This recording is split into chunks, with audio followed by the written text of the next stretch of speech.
గురుచైత్ర పారాయణ శ్రీ గురు చైత్ర అధ్యాయం 14.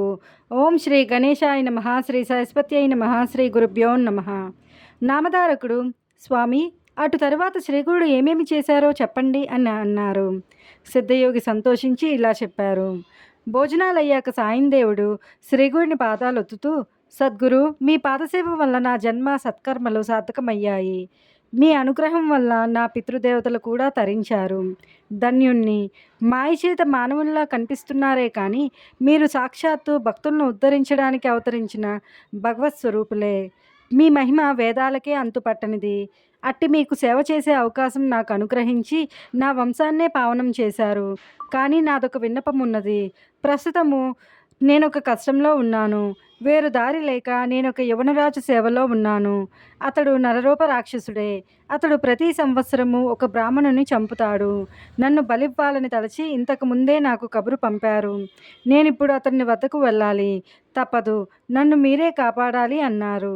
శ్రీగురుడు అతని తలపై చేయి పెట్టి ఆశీర్వదించి, నాయనా, భయపడకు. ఆ యవనుడు నిన్నేమీ చేయలేడు. భగవంతుడు సర్వానికి యజమాని. నీవు అతడి చేత సత్కరింపబడి సంతోషంగా తిరిగి వస్తావు. నీవు వచ్చేదాకా మేమిక్కడే ఉంటాము. దీర్ఘాయుష్మాన్ భవ అని పంపారు. సాయందేవుడు శ్రీగురుని మాటలు విని సంతోషంతో యవనరాజు వద్దకు వెళ్ళాడు. తాను కబురంపగానే రాకుండా ఆలస్యం చేసినందుకు కోపంతో రాజు అతనిని చూస్తూనే లోపలికి వెళ్ళిపోయాడు. సాయందేవుడు భయంతో శ్రీగురుని ధ్యానించాడు.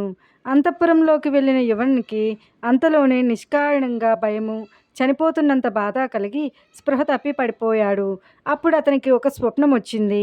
ఒక బ్రాహ్మణుడు అతనిని ముక్కలు ముక్కలుగా కోస్తున్నట్లు కనిపించి విపరీతమైన బాధ కలిగింది. అతనికి స్పృహ వచ్చేసరికి తాను చేస్తున్న హింస ఇతరులకు ఎంత బాధాకరమో తెలిసి వచ్చింది.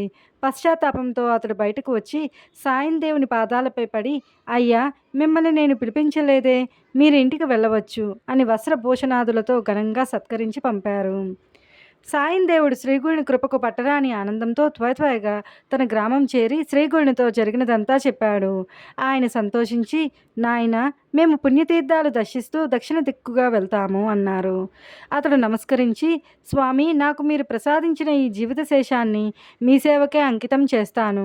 అనుగ్రహించండి. మీ పాద సన్నిధి విడిచి బ్రతుకలేను. నన్ను విడిచిపెట్టి వెళ్ళవద్దు. నేను కూడా మీ వెంట వస్తాను అని వేడుకున్నాడు. శ్రీగురుడు, నాయన, నాకు ఆత్మసమర్పణ చేసుకున్నావు. నీ అభీష్టం నెరవేరుతుంది. మేమొక పని మీద వెళ్తున్నాము. 16 సంవత్సరాలకు మళ్ళీ మేము వచ్చి ఈ గ్రామానికి దగ్గరలోనే నివసిస్తాము. నీవప్పుడు సకుటుంబంగా వచ్చి దర్శించుకోవచ్చు. అంతవరకు ఇక్కడే సుఖంగా ఉండు అని ఆశీర్వదించి శిష్యులతో కలిసి పాదచారి అయి అనేక పుణ్యక్షేత్రాలు దర్శిస్తూ వైద్యనాథం చేరారు. అక్కడ ఆయన కొంతకాలం గుప్తంగా నివసించారు. అది విని నామధాయకుడు, స్వామి, అప్పుడు శ్రీగురుడితో అనేక మంది శిష్యులు ఉన్నారు కదా, వాళ్ళు ఎక్కడ ఉన్నారు? శ్రీగురుడు అక్కడ గుప్తంగా ఉండి ఏమి చేశారు అని అడిగాడు. శ్రీదత్తాయ గురవే నమః. శ్రీ శ్రీపాద శ్రీ వల్లభాయ నమః. శ్రీ నరసింహ సరస్వత్యై నమః. గురుచైత్ర అధ్యాయం 14 సమాప్తం.